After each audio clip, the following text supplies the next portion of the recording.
Avant de commencer, je vous invite à un moment de silence, s'il vous plaît.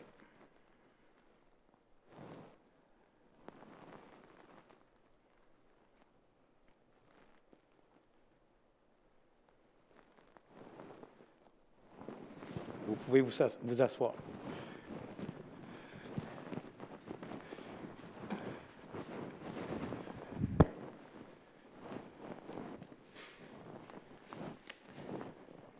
Bienvenue à la séance publique du Conseil municipal du 20 décembre 2021. Comme chaque année, nous avons récemment analysé le budget pour l'année qui s'en vient. J'aurai d'ailleurs le plaisir de vous en présenter les faits saillants à 20 h ce soir, heure à laquelle débutera la séance extraordinaire que je vous invite à écouter. Cette semaine, la Ville de Saint-Hyacinthe a emboîté le pas en se joignant aux efforts collectifs pour contrer la progression de la COVID-19. À la lumière de la situation actuelle, en lien avec la montée du variant Omicron, la Ville a d'ailleurs annulé la soirée de Noël des employés municipaux et des élus.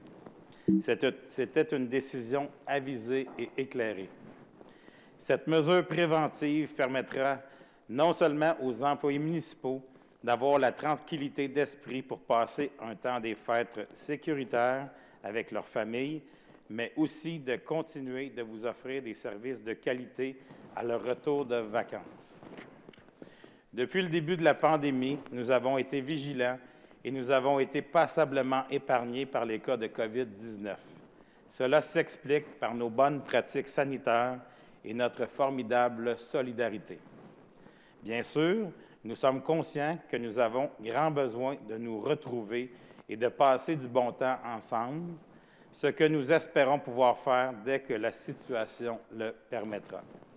D'ici là, je vous demande de maintenir la vigilance et de redoubler d'efforts pour nous permettre de passer un temps des fêtes sécuritaire et pour commencer l'année 2022 en pleine forme.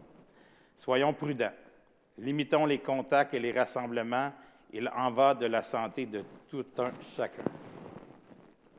Dernièrement, nous avons annoncé officiellement les résultats de la campagne interne de philanthropie des employés et élus de la Ville qui s'est déroulée le mois dernier. Cette année, nous avons choisi la cause de Centraide de Richelieu-Yamaska. Cette campagne annuelle démontre bien notre force interne et notre solidarité envers nos citoyens. Pour les employés de la Ville, cette campagne est l'occasion de redonner et d'aider notre communauté mascoutaine.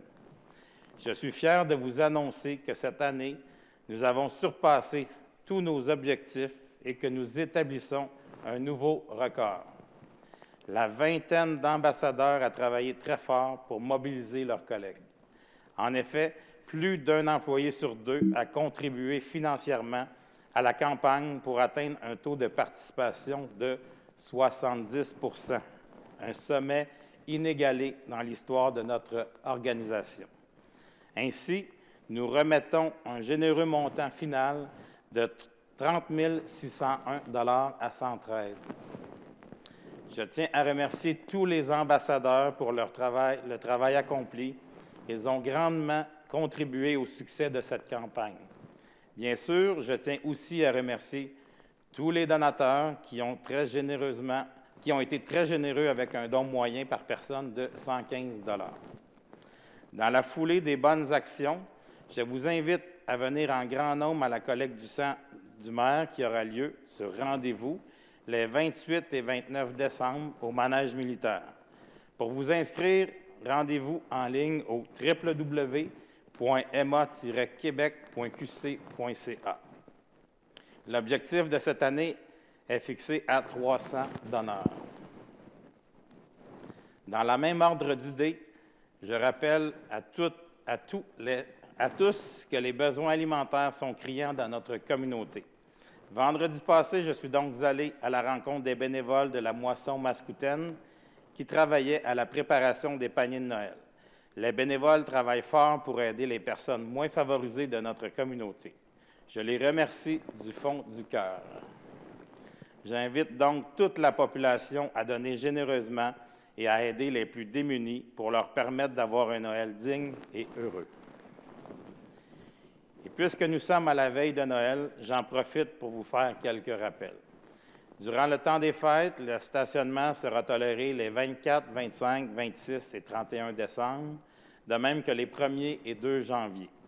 À cet effet, restez vigilants et attentifs à la signalisation temporaire installée lors des opérations de déneigement. De plus, pour éviter les mauvaises surprises, je vous invite à être proactif et à vous enregistrer dès maintenant au texto déneigement. Vous recevrez un message texte lorsque le stationnement sera interdit. Toute l'information à ce sujet est sur notre site Internet dans la section « Info déneigement ». Je vous rappelle aussi que les bureaux administratifs de la Ville seront fermés du 24 décembre au 4 janvier inclusivement, afin de se reposer un peu. D'ailleurs, qui dit temps des fêtes, dit décoration. Afin de mettre du bonheur et du réconfort dans le cœur des Mascoutins, nous invitons les entreprises, les organismes, les institutions et les citoyens à participer au concours Illuminons Saint-Hyacinthe. Les participants ont jusqu'à demain, 21 décembre, pour envoyer une photo de leur propre décoration extérieure à communication avec un S à commercial Saint-Hyacinthe, st-hyacinthe.ca, en incluant le nom de l'auteur de la photo, la date et l'adresse. Les photos seront ensuite publiées sur la page Facebook de la Ville afin de passer au vote pour les meilleures décorations. Parlant de décoration, voici quelques conseils de notre service de prévention des incendies afin de décorer en toute sécurité. Que vous ayez opté pour un sapin artificiel ou un sapin naturel, installez-le à plus d'1 mètre d'une source de chaleur. Installez vos lumières loin des issues de secours pour éviter d'en obstruer la visibilité. Avant de quitter votre résidence, n'oubliez pas de les éteindre. Oui. On dit de déplacer votre micro parce qu'il frotte sur votre chaise.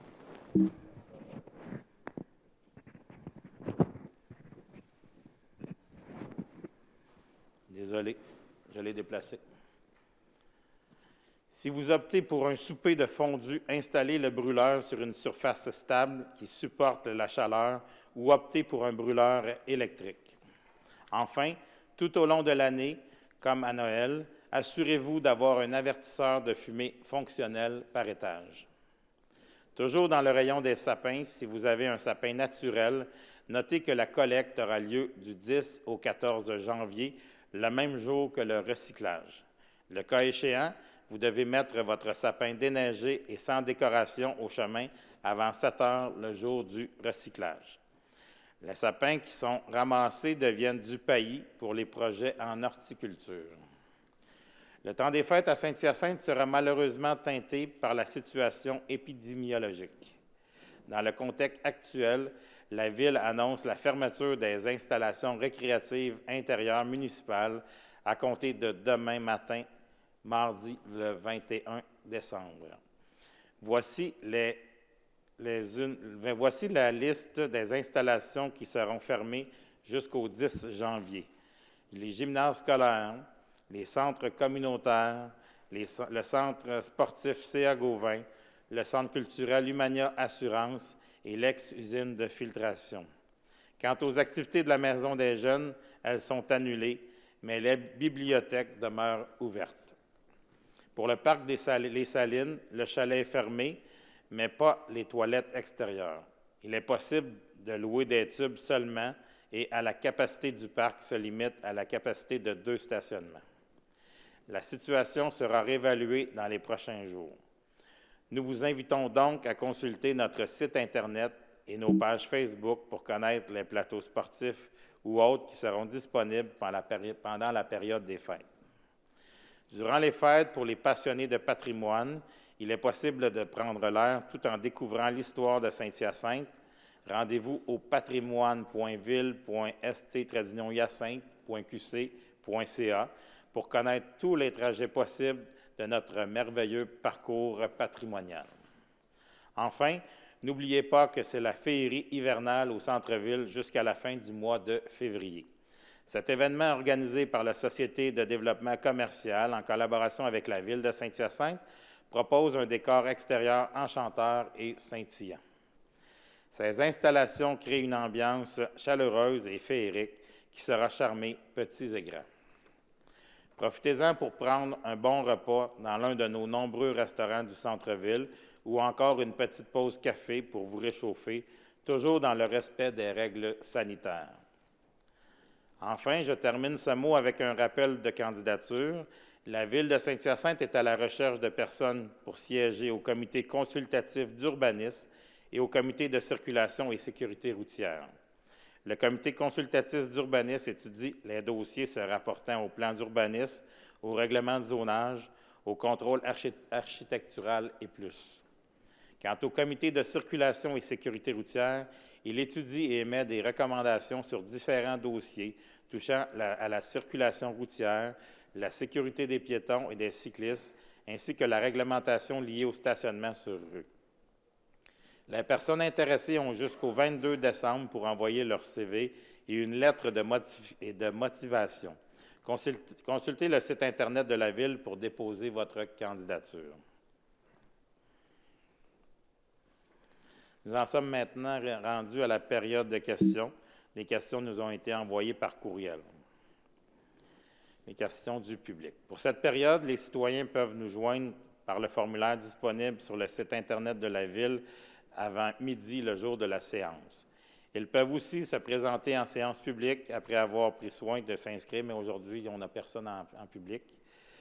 Ce soir, nous alternerons pas, mais nous allons prendre les questions reçues par courriel par les citoyens de la Ville de Saint-Hyacinthe.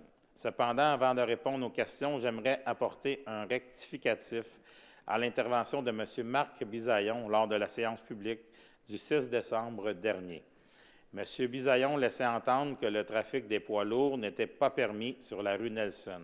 Or, il apparaît que cette information est partiellement fausse. Après vérification, les poids lourds ne sont pas permis sur la rue Nelson entre l'avenue Sainte-Anne et le boulevard Laframboise seulement.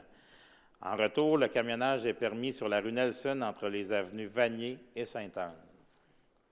Sur demande, la Ville peut vous fournir une carte de ces signalisations. La première question de ce soir, notre première question nous parvient de M. Moustapha Jalouk, qui habite dans le quartier Sacré-Cœur. Il aimerait savoir pourquoi la Ville n'a pas déglacé la rue et les trottoirs rapidement dans son quartier lors de la chute de pluie verglaçante de la semaine du 6 au 10 décembre dernier. Réponse. Merci pour votre question, M. Jalouk. Lors de cet épisode de verglas, nous avons notre contremaître de garde qui effectuait sa patrouille depuis 5 heures le matin. À ce moment, les précipitations étaient sous forme de pluie et ils ont été de même toute la nuit.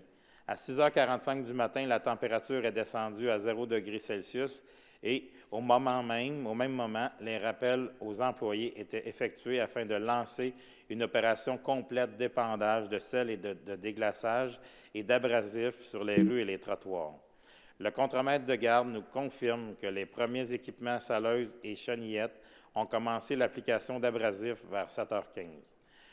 Lors de verglas, ce sont toutes les rues, les avenues et les trottoirs qui gèlent en même temps, et toute la flotte est déployée pour combattre le verglas. De plus, le temps de réponse est différent pour chaque secteur, considérant que l'on peut prendre jusqu'à 4 heures pour effectuer un circuit complet et qu'un secteur peut être fait en début ou en fin de parcours. Fait important, lors d'opérations de verglas, le temps de réponse est plus long car les voies de circulation sont également glacées pour la machinerie et, plus particulièrement, pour les chenillettes affectées au trottoir qui manquent aussi de traction lors de l'épandage. Cela dit, je tiens à souligner que le déneigement et le déglaçage des rues et des trottoirs représentent tout un défi dans un contexte de réchauffement climatique. En effet, nous sommes de plus en plus confrontés à des variations de type de précipitation lorsqu'on se retrouve autour du point de congélation. Or, je veux vous rassurer, il y a toute une équipe qui surveille et suit l'évolution de la situation en temps réel pour agir le plus adéquatement possible dans chacune des circonstances. Nous espérons que ces informations sauront répondre à vos préoccupations. La deuxième question nous est proposée par M. Serge Trudeau. Il souligne que la conduite d'eau potable de la rue Brouillette entre les avenues Saint-Louis et Mercure a connu de nombreux bris au cours des dernières années. Par conséquent, il demande s'il ne serait pas temps de la remplacer, et ce, en priorité. Réponse. Merci pour votre question, M. Trudeau. Il est vrai que vous avez été confronté à de nombreuses interruptions de services d'aqueduc dans les dernières années, en particulier en 2021, où il y en a eu 4 au total. Il faut toutefois préciser que 2 des interruptions de 2021 servaient non pas à réparer des fuites, mais à installer des nouvelles vannes pour améliorer le réseau d'aqueduc. L'administration municipale a récemment réanalysé avec attention la situation de la rue Brouillette entre les avenues Saint-Louis et Mercure et a inscrit la réhabilitation de la conduite d'aqueduc pour une réalisation en 2023. Cette réhabilitation redonnera une nouvelle vie à la conduite et éliminera les bris d'aqueduc.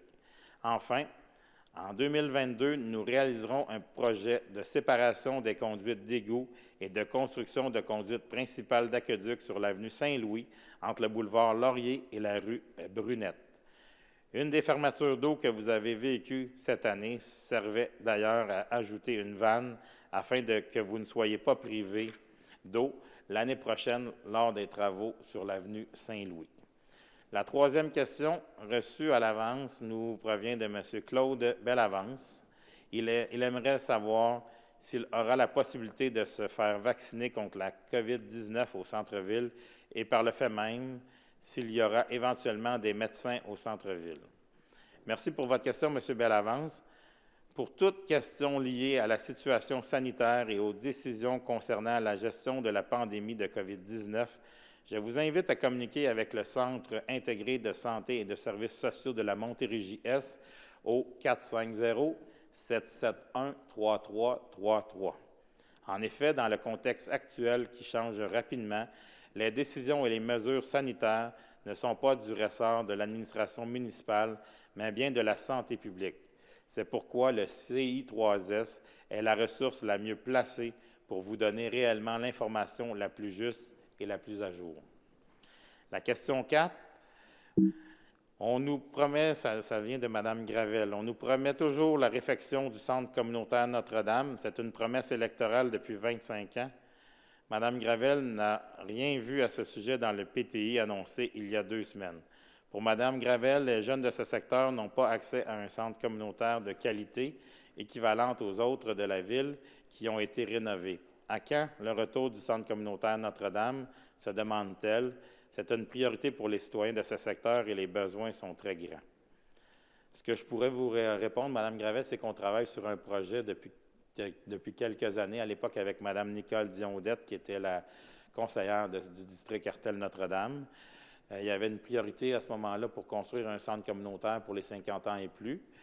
Le conseil s'est penché là-dessus. Il y a des plans qui ont été effectués. Le dossier est quand même assez avancé, mais l'ancien conseil avait statué en disant que tant qu'on n'aurait pas une subvention pour la réalisation de ce projet-là, on n'irait pas de l'avant. Que le projet n'est pas mort, le projet est encore en cours de réalisation, mais on attend de voir si on peut aller chercher une subvention. C'était ma réponse. Je ne sais pas s'il y a quelqu'un qui voudrait rajouter quelque chose là-dessus. Non, parfait. La 5e question provient de M. Jean Dubé. Il faut que la Ville remette sur la place publique le plan d'urbanisme 349 qui a été accepté en 2010 par tous les Mascoutins et qui fixait la densification forte à 35 logis par hectare et non à 350. À qui doit-on adresser cette demande? Bien, la demande est adressée au Conseil de Ville tant qu'à moi, parce que c'est le Conseil de Ville éventuellement qui va revoir à la refonte du plan d'urbanisme et du règlement 350, que vous êtes à la bonne place pour poser votre question. Éventuellement, le plan d'urbanisme sera revu par le Conseil municipal et on va étudier avec attention la proposition que vous nous faites. Je ne sais pas s'il y a quelqu'un autour de la table qui voudrait ajouter quelque chose là-dessus. La démarche est prévue en 2022 pour revoir notre plan d'urbanisme. J'en serais rendu à la période d'information à la population par les conseillers et conseillères. Je vais commencer par Mme Gagné.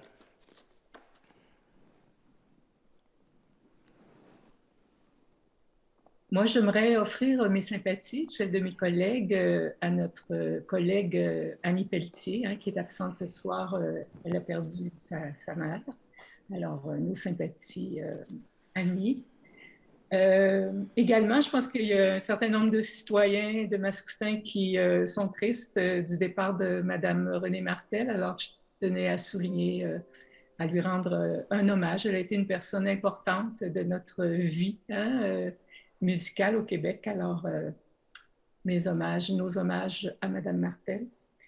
Je voudrais aussi remercier tous ceux qui, pendant qu'on a eu une belle petite éclaircie, qu'on pouvait être plus proches ensemble, tous ceux qui ont animé la période d'avant Noël.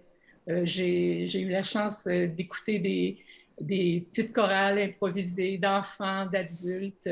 C'était bien agréable. Alors, merci à tous et puis merci de garder le sourire pour les prochains jours malgré les contraintes qu'on vit. Bonne soirée à tout le monde.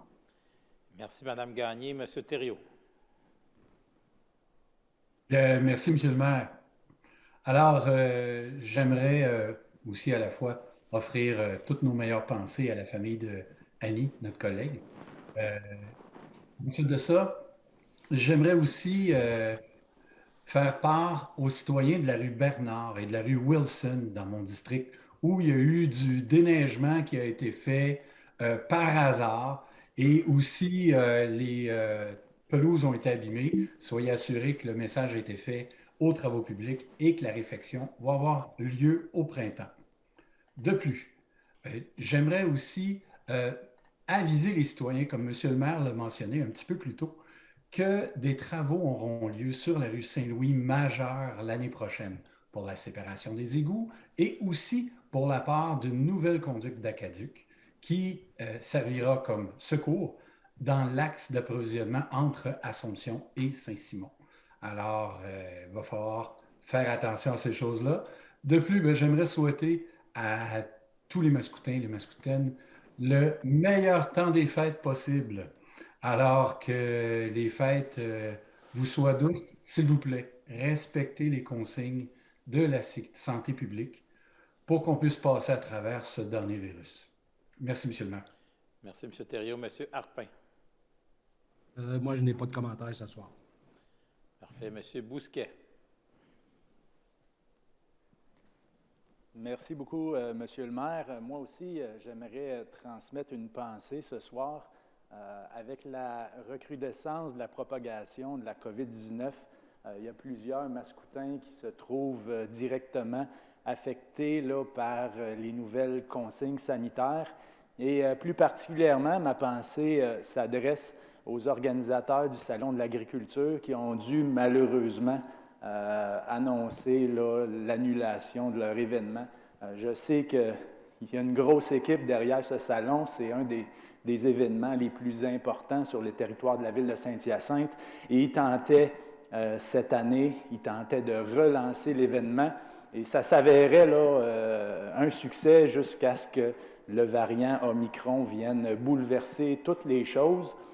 Donc, à eux et également à tous ceux qui possèdent des entreprises et qui sont là et qui font face là, à des nouvelles mesures qui rendent leur perspective là, économique plus difficile, je leur souhaite là, de pouvoir passer à travers et bon courage aussi en espérant que pour 2022, ça va bien aller.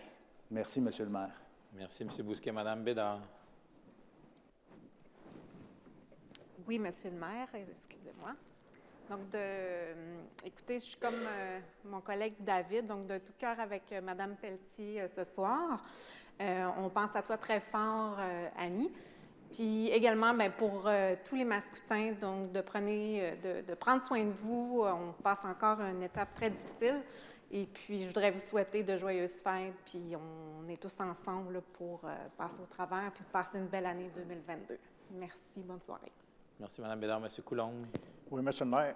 Juste rapidement, la semaine passée, en plénier, on a eu la chance de rencontrer le lieutenant de la Sûreté du Québec, puisque tous les secteurs, on a des problématiques au niveau de vitesse, de sécurité piétonnier, au niveau des écoles.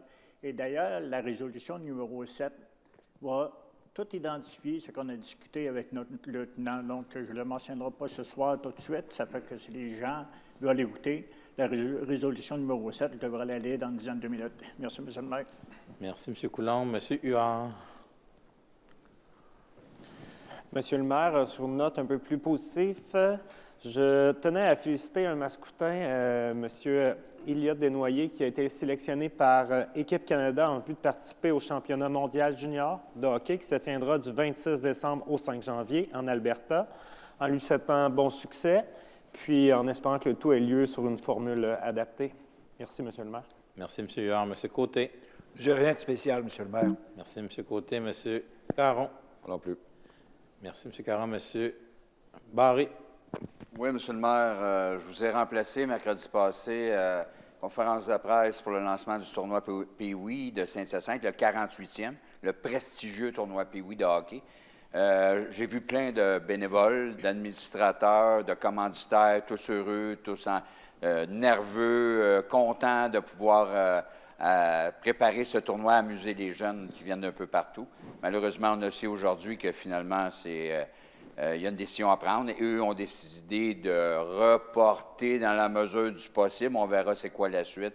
Donc, je nous souhaite beaucoup de bonheur et beaucoup de chance dans les prochaines semaines pour permettre de présenter ce prestigieux tournoi qui fait honneur à la ville de Saint-Hyacinthe. Merci beaucoup, M. Barré. On serait rendu au point 3 maintenant. On serait rendu à l'Assemblée publique de consultation. La nature des projets particuliers se résume comme suit. Au niveau du point, le Conseil a pris déjà connaissance des commentaires reçus suivant la publication de cet avis.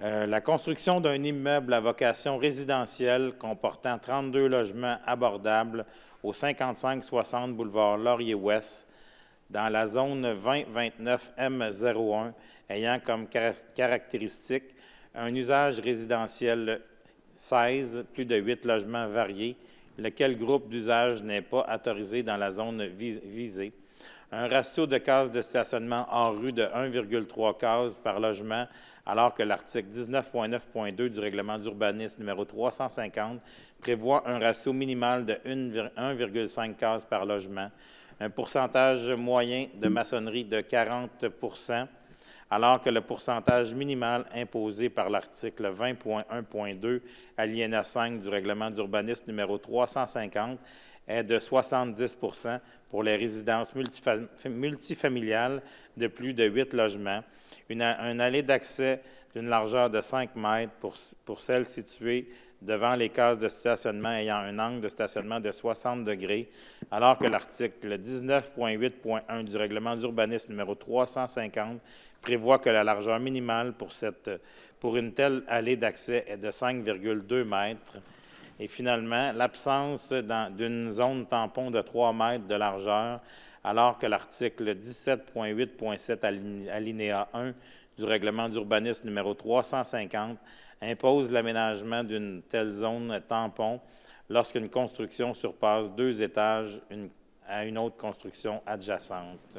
Je vais passer la parole à notre greffière, Mme Poirier.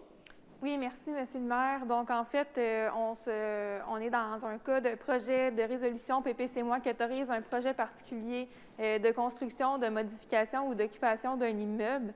C'est une résolution qui est sujette à approbation référendaire. Dans le cas qui nous concerne, le projet est situé, comme Monsieur le maire l'a mentionné, au 55-60 boulevard Laurier-Ouest.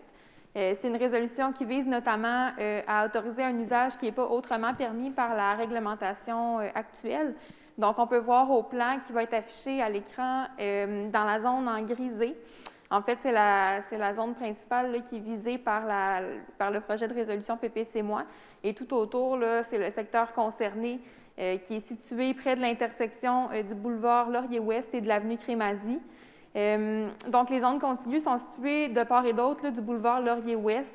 Le secteur est délimité au nord par la rue Saint-Vincent-Ferrier, au sud par la rue Jonquière, à l'ouest par l'avenue de Dieppe et à l'est par les avenues Chappet et Chevigny.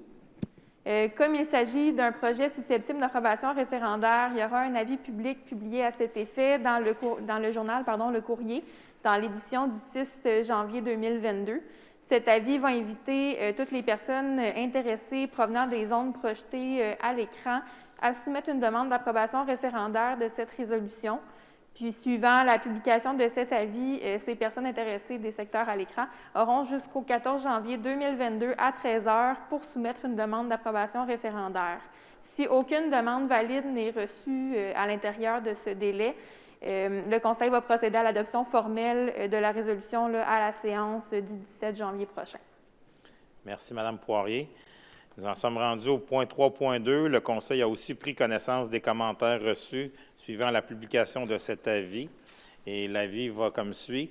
La construction d'un immeuble appartenant au groupe d'usage résidence 22, regroupant des unités d'habitation et des espaces commerciaux de bureaux au 3245 boulevard Laframboise dans la zone 3056 C03, ayant comme caractéristique un usage résidentiel 22, lequel groupe d'usage n'est pas autorisé dans la zone visée, une répartition des usages dans les bâtiments différente de celle prescrite par l'article 13.2.22 alinéa 2 du règlement d'urbanisme numéro 350 en ce qui concerne les usages commerciaux, en ce que les usages commerciaux ne se localisent pas exclusivement au rez-de-chaussée, une hauteur maximale permise de 25 mètres alors que celle imposée pour cette zone est d'au plus 15 mètres, un indice d'occupation au sol maximal permis de 75 % alors que le maximum prévu est de 60 %,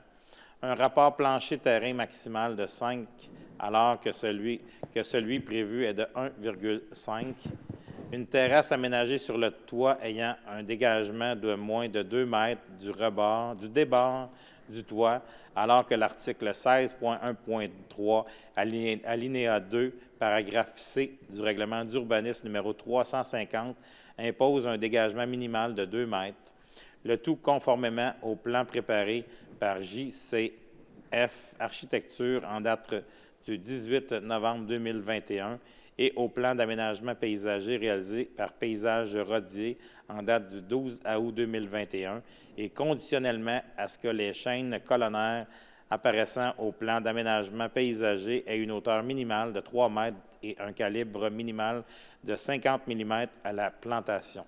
Madame la greffière, allez-y à ce sujet-là. Oui, donc on est toujours dans un projet de résolution PPC-MOI qui vise l'autorisation d'un projet particulier de construction, de modification ou d'occupation d'un immeuble. Donc, comme mentionné précédemment, c'est une résolution qui est sujette à approbation référendaire.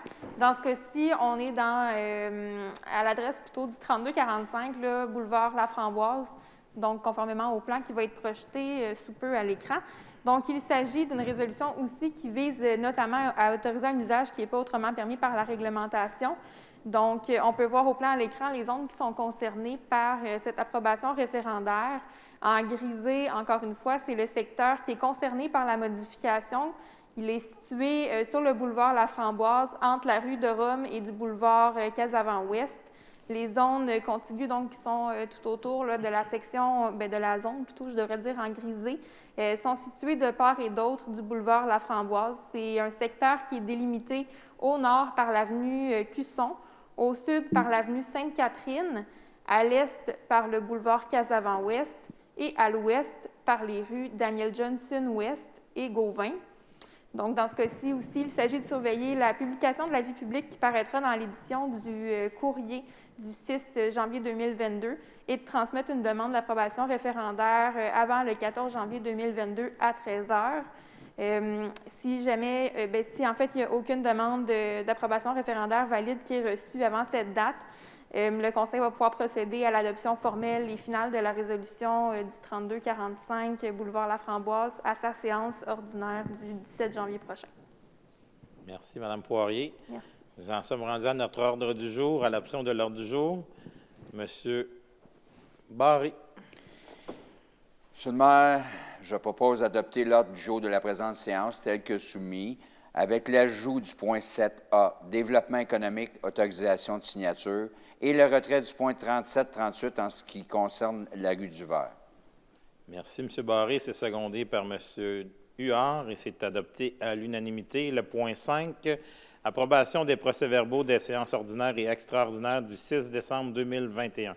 M. Barré. Monsieur le maire, je propose d'approuver les procès-verbaux des séances ordinaires et extraordinaires du 6 décembre 2021 et en autorise la signature par les personnes désignées à cet effet. C'est secondé par M. Coulombe et c'est adopté à l'unanimité. Le point 6, dépôt des déclarations d'intérêt pécuniaire des membres du Conseil. C'est notre greffière, Mme Poirier. Oui, Monsieur le maire. Donc, j'invite le Conseil à prendre acte du dépôt du rapport daté du 14 décembre 2021 à l'effet que tous les membres du Conseil municipal ont déposé leur déclaration d'intérêt pécuniaire, le tout conformément à l'article 357 de la Loi sur les élections et les référendums dans les municipalités. Merci, Mme Poirier. On en serait rendu au point 7.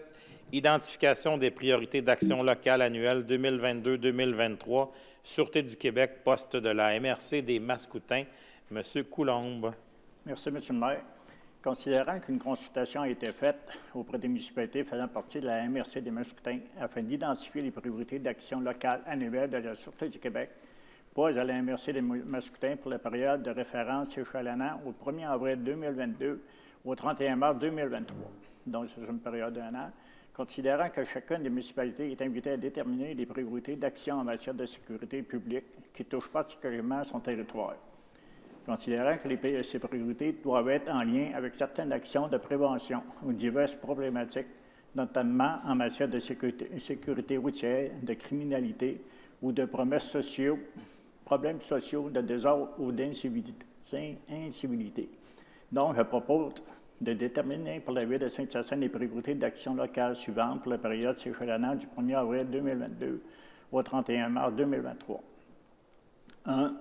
Réaliser des opérations de surveillance en sécurité routière, notamment les opérations suivantes.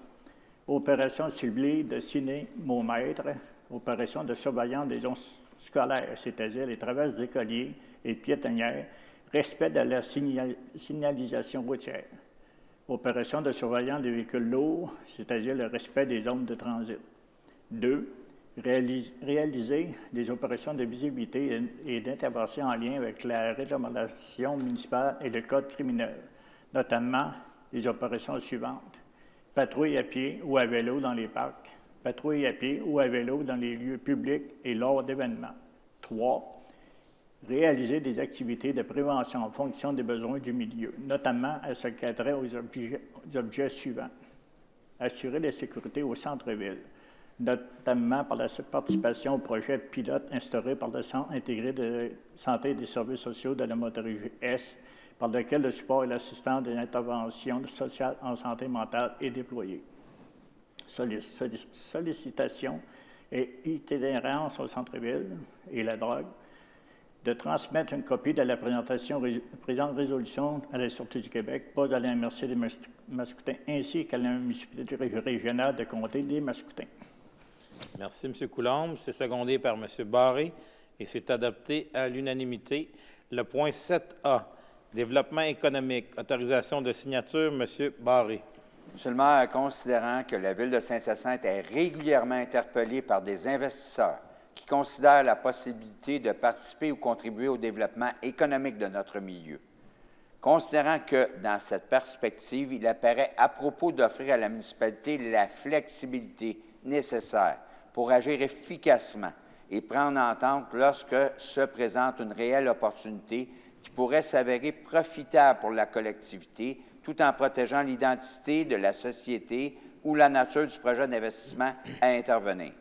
Considérant que la divulgation de ces paramètres risquerait vraisemblablement d'entraver la conclusion imminente d'une entente et ou de mettre en péril le projet d'investissement le temps que tous les aspects du projet soient réglés avant d'être annoncés publiquement. En conséquence, je propose d'autoriser le maire et le directeur général à signer pour et au nom de la Ville de Saint-Hyacinthe toute entente préalablement analysée et acceptée par les élus, contribuant à favoriser l'implantation d'entreprises sur le territoire mascoutin. Monsieur le maire, des créateurs d'emplois sont toujours le bienvenu dans notre ville. Je suis d'accord avec vous, M. Barré. C'est secondé par M. Côté et c'est accepté à l'unanimité. Le point 8, transport en commun, tarification 2022, M. Bousquet. Merci beaucoup, Monsieur le maire. En matière de transport en commun sur le territoire de la ville de Saint-Hyacinthe, je peux déjà annoncer que la tarification en 2022 sera la même qu'en 2021, donc bonne nouvelle pour les utilisateurs. Alors, considérant la résolution numéro 20-586 adoptée le 7 décembre 2020, par laquelle le conseil municipal a approuvé la tarification du transport de personnes par autobus sur le territoire de la ville de Saint-Hyacinthe pour l'année 2021, considérant la résolution numéro 21-76 adoptée le 15 février 2021, par laquelle le conseil municipal a autorisé la prolongation du projet pilote de gratuité du transport en commun local durant les périodes hors pointe en semaine et les samedis et dimanches, et ce jusqu'au 31 décembre 2021, considérant que l'Autorité régionale de transport métropolitain, l'ARTM, est l'organisme actuellement responsable d'assurer la gestion et la gouvernance du transport en commun sur le territoire de la ville de Saint-Hyacinthe, considérant que le Conseil juge opportun de définir la tarification pour le service de transport des personnes par autobus sur le territoire de la ville de Saint-Hyacinthe pour l'année 2022. En conséquence, Monsieur le maire, je propose ce qui suit. Premièrement, d'autoriser la prolongation du projet pilote de gratuité du transport en commun local pendant les heures hors pointe en semaine, soit du lundi au vendredi de 10h à 15h et après 18h, ainsi que les samedis et les dimanches, et ce pour la période s'échelonnant du 1er janvier au 31 décembre 2022. Deuxièmement, de décréter un gel tarifaire relativement au transport de personnes par autobus sur le territoire de la ville de Saint-Hyacinthe, permettant ainsi de fixer le prix des titres pour la période s'échelonnant du 1er janvier au 31 décembre 2022 comme suit. Le tarif adulte, le passage simple, est à 3,25 $. Le carnet de 10 passages est à 27 $ et la carte mensuelle passage illimité est à 66,50 $. Pour le tarif réduit, qui s'adresse aux étudiants et aux personnes de 65 ans et plus, le passage simple est à 3,25 $, le carnet de 10 passages est à 16,50 $ et la carte mensuelle qui donne droit au passage illimité est à 42,50 $. Le tarif enfant pour les enfants de 11 ans et moins, maximum 3 enfants par adulte, bien c'est gratuit. Et finalement, je propose de transmettre une copie de la présente résolution à l'Autorité régionale de transport métropolitain et à la MRC des Mascoutins. Merci, M. Bousquet. C'est secondé par M. Caron qui voudrait réagir. Oui. La gratuité s'adresse aussi au transport adapté. Ce n'est pas spécifié, mais ça fait partie intégrante de ça. Je suis bien content qu'on puisse continuer ce projet pilote-là, qui, j'espère, on pourra annoncer dans l'année. On va pouvoir finir d'étudier le projet et d'annoncer sûrement sa perpétuité. Merci, M. Caron. C'est adopté à l'unanimité. Nous sommes rendus au point 9, le fonds de roulement, financement de divers projets. M. Caron. Oui, Monsieur le maire.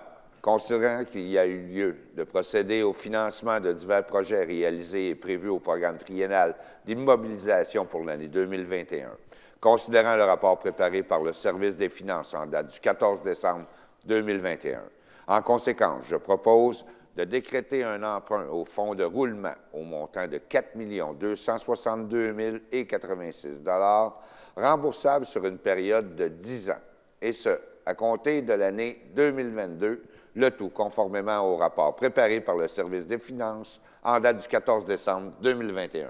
C'est secondé par M. Harpin et c'est adopté à l'unanimité. Le point 10, surplus accumulé affecté et solde disponible du règlement d'emprunt fermé, affectation pour l'année 2021. M. Harpin. Merci, M. le maire. Considérant le rapport préparé par le service des finances en date du 16 décembre 2021, je propose d'affecter les sommes suivantes. 1. Une somme de 2 223 044 du solde disponible au règlement d'emprunt numéro 468 autorisant des travaux municipaux de pavage et de bordure en 2015 et un emprunt de 415 000 en remboursement du capital lors du financement du solde de la dette. Point 2, une somme totale de 238 047,57 du surplus accumulé pour couvrir les commandes en cours au 31 décembre 2020. Point 3, une somme de 288 128 du surplus accumulé pour créer un surplus accumulé affecté au programme de développement culturel. Le point 4, une somme de 57 743 du surplus accumulé pour créer un surplus accumulé affecté au remboursement des dépenses électorales. Point 5, une somme de 250 000 du surplus accumulé pour créer un surplus accumulé affecté pour le programme de soutien aux entreprises. Le point 6, une somme de 100 000, toujours du surplus accumulé, pour créer un surplus accumulé affecté à la gestion du programme d'immigration. Et le point 7, le retrait d'une somme de 375 000 du surplus accumulé affecté au programme de restauration des façades commerciales au centre-ville. Cette somme sera transférée au surplus accumulé non affecté. Merci, M. Harpin. C'est secondé par Mme Gagné et c'est adopté à l'unanimité. Le point 11, approbation de la liste des comptes. M. Thériault. Merci, M. le maire. Alors, il me fait plaisir de proposer d'approuver la liste des comptes pour la période du 4 décembre 2021 au 17 décembre de la même année, comme suit. Premièrement, fonds d'administration, 3 483 590 et 3 sous. Deuxièmement, le fonds des dépenses en immobilisation, 2 713 305 et 86, pour un total de 6 196 895 et 89 sous. Finalement, d'autoriser le trésorier de la Ville à effectuer les paiements requis conformément à la liste des comptes telle que soumise. Merci, M. Thériault, et c'est secondé par M. Bousquet et adopté à l'unanimité. Le point 12, appel d'offres visant le préachat du poste de distribution d'urgence des génératrices de l'usine de filtration, adoption d'une grille d'évaluation. M. Coulombe. Oui, M. le maire. Considérant que l'article 573.1.0.1 de la loi sur les cités-villes permet au conseil municipal de choisir d'utiliser un système de pondération et d'évaluation des offres dans le cadre de l'octroi de contrats.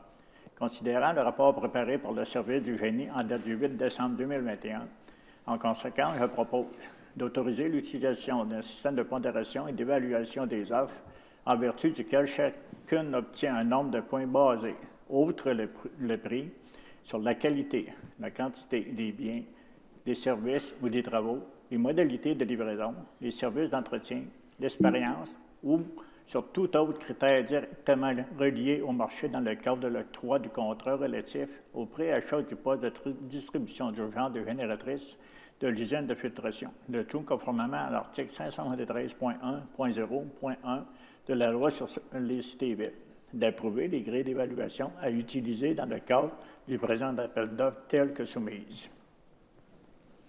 Merci, M. Coulombe. C'est secondé par M. Caron et c'est adopté à l'unanimité. Le point 13, ministre des Transports du Québec, travaux dans l'emprise de route, demande de permis d'intervention. M. Bousquet.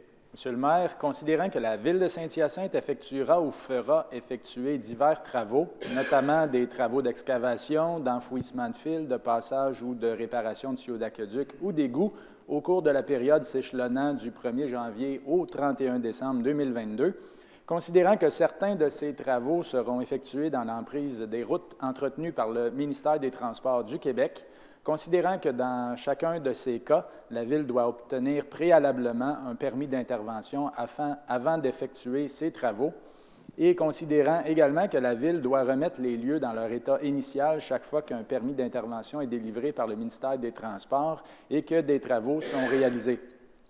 En conséquence, je propose ce qui suit, de décréter que le préambule de la présente résolution en fait partie intégrante, de demander au ministère des Transports du Québec que la présente résolution tienne lieu de dépôt de garantie de la part de la Ville de Saint-Hyacinthe pour tous les travaux dont les coûts estimés de remise en état des éléments de l'emprise n'excèdent pas 10 000 $, de s'engager à ce que la Ville de Saint-Hyacinthe fasse une demande de permis d'intervention ou de permission de voirie à chaque fois que des travaux seront requis dans l'emprise des routes entretenues par le ministère des Transports du Québec et qu'elle respecte les clauses du permis d'intervention ou de la permission de voirie demandée, et d'autoriser l'ingénieur municipal, l'ingénieur de projet, le conseiller technique aux infrastructures, les techniciens en génie civil au service du génie, le coordonnateur à la circulation et à la réglementation, le technicien en génie civil et le surintendant à la division voirie et entretien des réseaux du service des travaux publics à signer pour et au nom de la Ville de Saint-Hyacinthe les demandes de permis d'intervention et ou permis de voirie à soumettre au ministère des Transports du Québec. Merci, M. Bousquet. C'est secondé par M. Harpin et c'est adopté à l'unanimité. Le point 14, Association du hockey mineur de Saint-Hyacinthe, entente spécifique événementielle, volet partenaire, tournoi national M13 de Saint-Hyacinthe, autorisation de signature, M. Caron. Oui, Monsieur le maire. Considérant le rapport préparé par le Service des loisirs en date du 6 décembre 2021, en conséquence, je propose d'autoriser la conclusion de l'entente spécifique événementielle, volet partenaire entre la Ville de Saint-Hyacinthe et l'Association de hockey mineur de Saint-Hyacinthe Incorporée, relativement à l'organisation et à la tenue de l'événement Tournoi national M13 de Saint-Hyacinthe qui se déroulera au stade Louis-Philippe Gaucher ainsi qu'au complexe sportif ISACIS Sport pour l'édition 2022 telle que soumise. D'autoriser le maire ou en son absence ou incapacité d'agir, le maire suppléant, et la greffière ou en son absence ou incapacité d'agir, la greffière adjointe, à signer pour et au nom de la Ville de Saint-Hyacinthe la présente entente. Merci, M. Caron. C'est secondé par M. Thériault et c'est adopté à l'unanimité. Le point 15, zone loisirs Montérégie, programme d'assistance financière aux loisirs des personnes handicapées, autorisation de signature.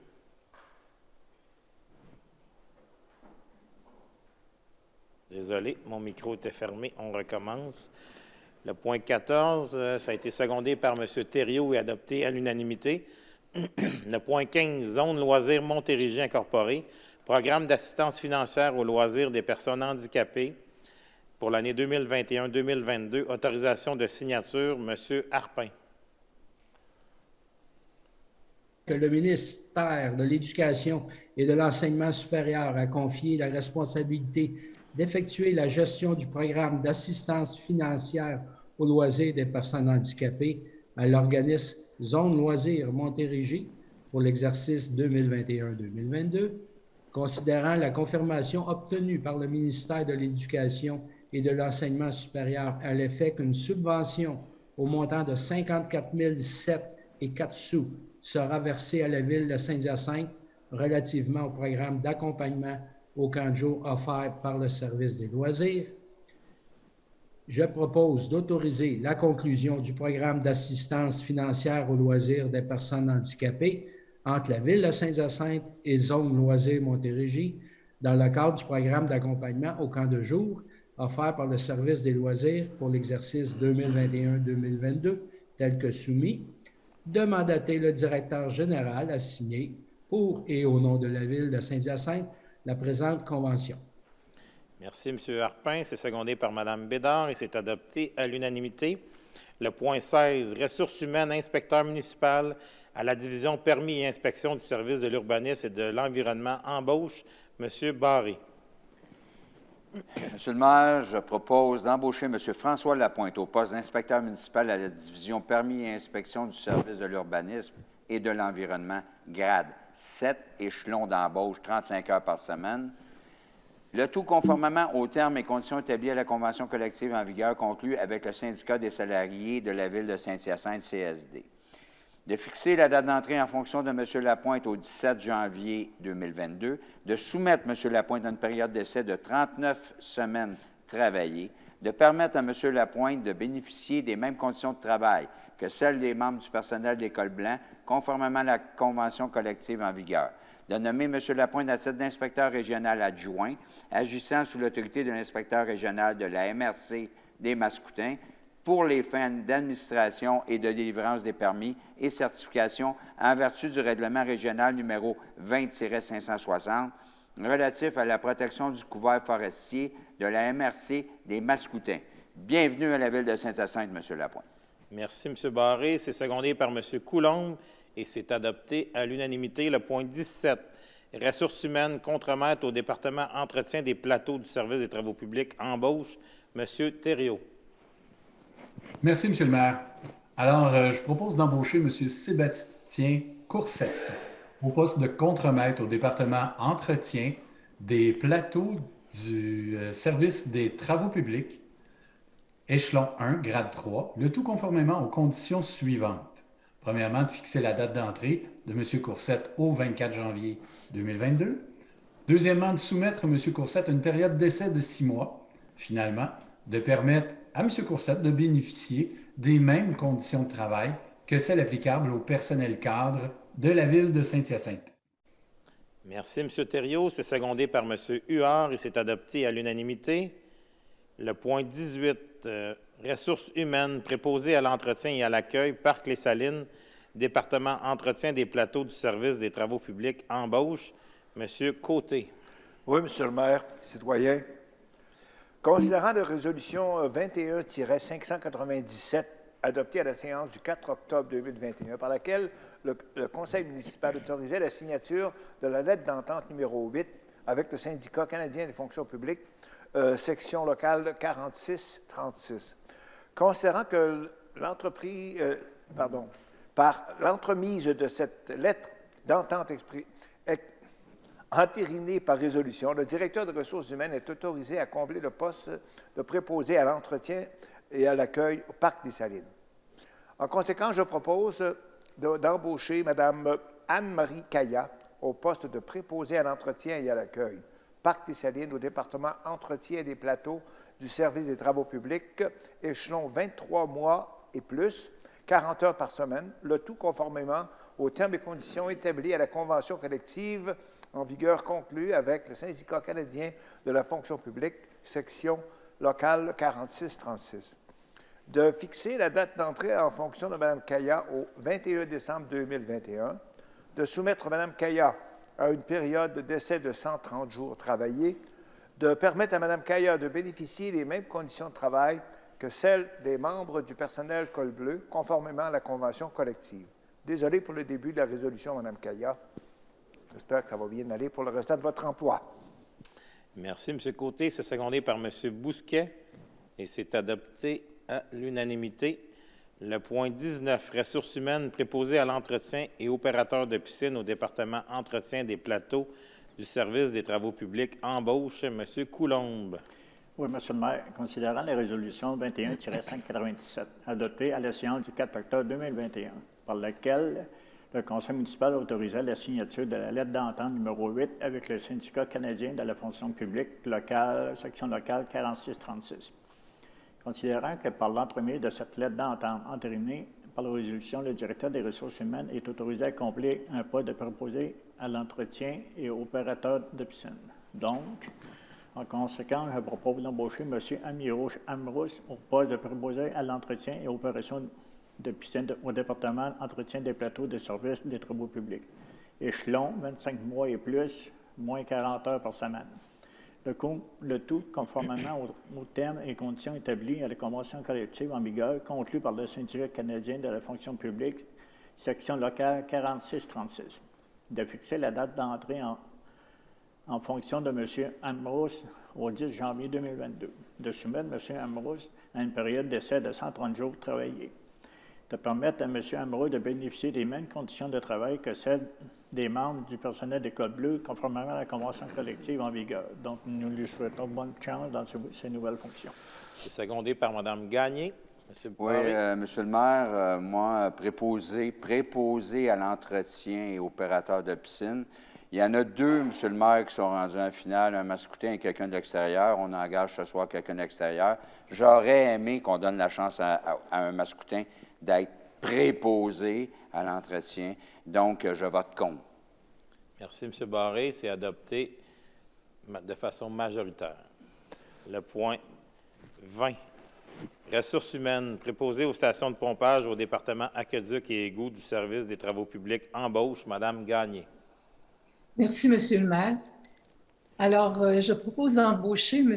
Maxime Paulus au poste de préposé aux stations de pompage au département aqueduc et égouts du service des travaux publics, échelon 13, 24 mois, 40 heures par semaine, le tout conformément aux termes et conditions établis à la convention collective en vigueur conclue avec le Syndicat canadien de la fonction publique, section locale 4636, de fixer la date d'entrée en fonction de M. Paulus au 17 janvier 2022, de soumettre M. Paulus à une période d'essai de 130 jours travaillés, de permettre à M. Paulus de bénéficier des mêmes conditions de travail que celles des membres du personnel d'École Bleue, conformément à la convention collective en vigueur. Bienvenue, M. Paulus. Merci, Mme Gagné. C'est secondé par M. Barré et c'est adopté à l'unanimité. Le point 21. Syndicat canadien de la fonction publique, section locale 4636, lettre d'entente numéro 11, autorisation de signature. M. Bousquet. Merci, M. le maire. Je propose d'approuver la lettre d'entente numéro 11 entre la Ville de Saint-Hyacinthe et le Syndicat canadien de la fonction publique, section locale 4636, relativement à la création, en date du 3 janvier 2022, d'un nouveau poste de mécanicien spécialisé équipement incendie au département mécanique du service des travaux publics, tel que soumise.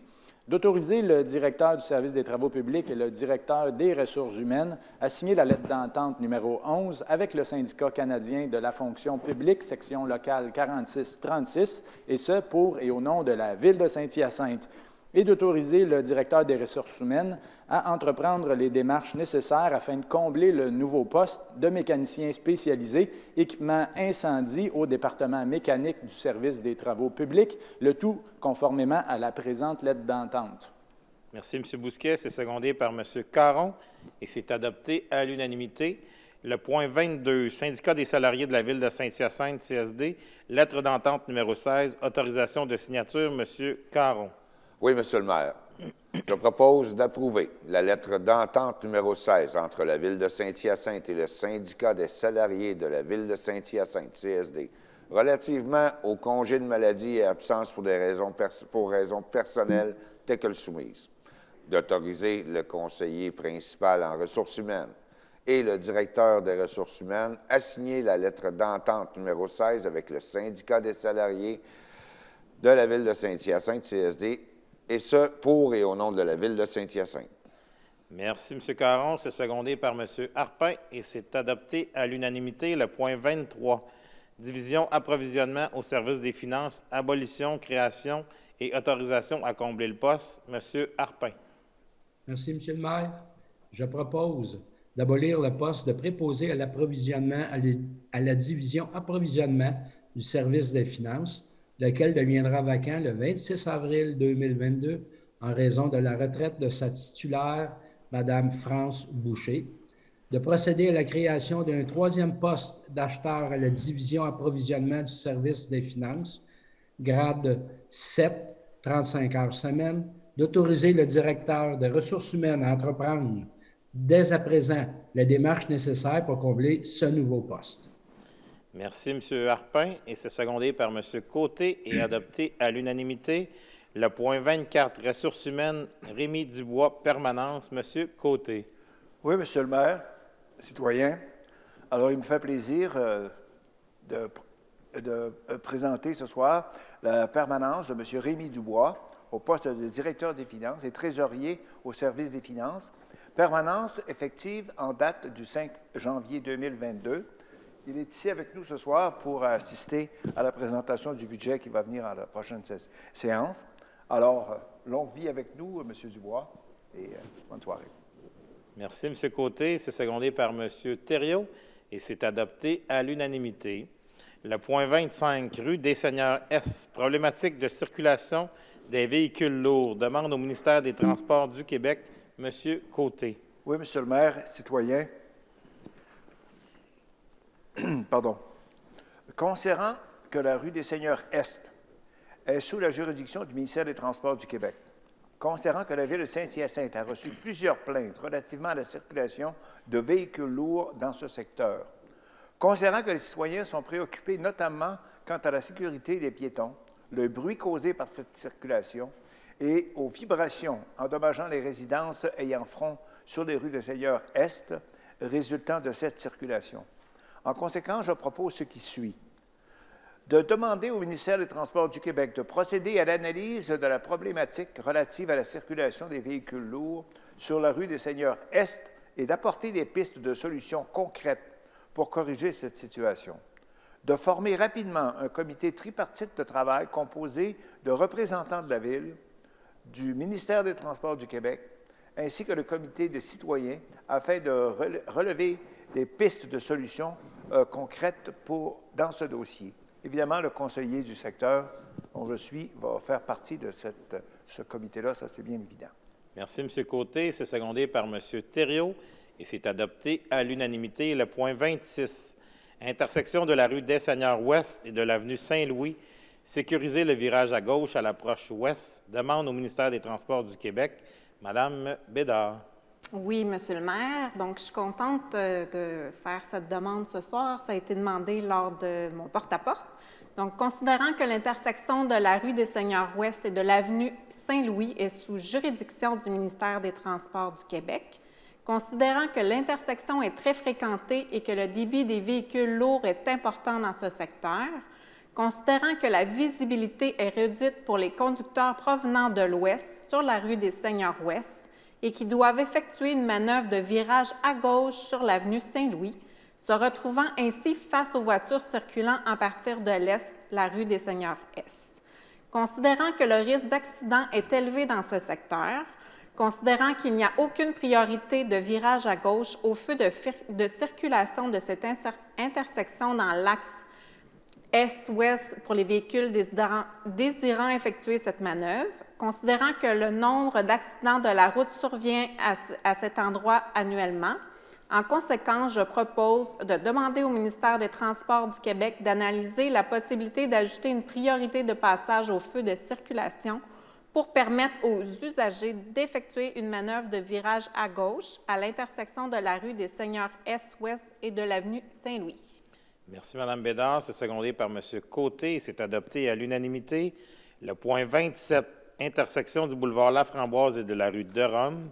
Interdiction de virage à droite au feu rouge. Demande au ministère des Transports du Québec, Mme Gagné. Merci, Monsieur le maire.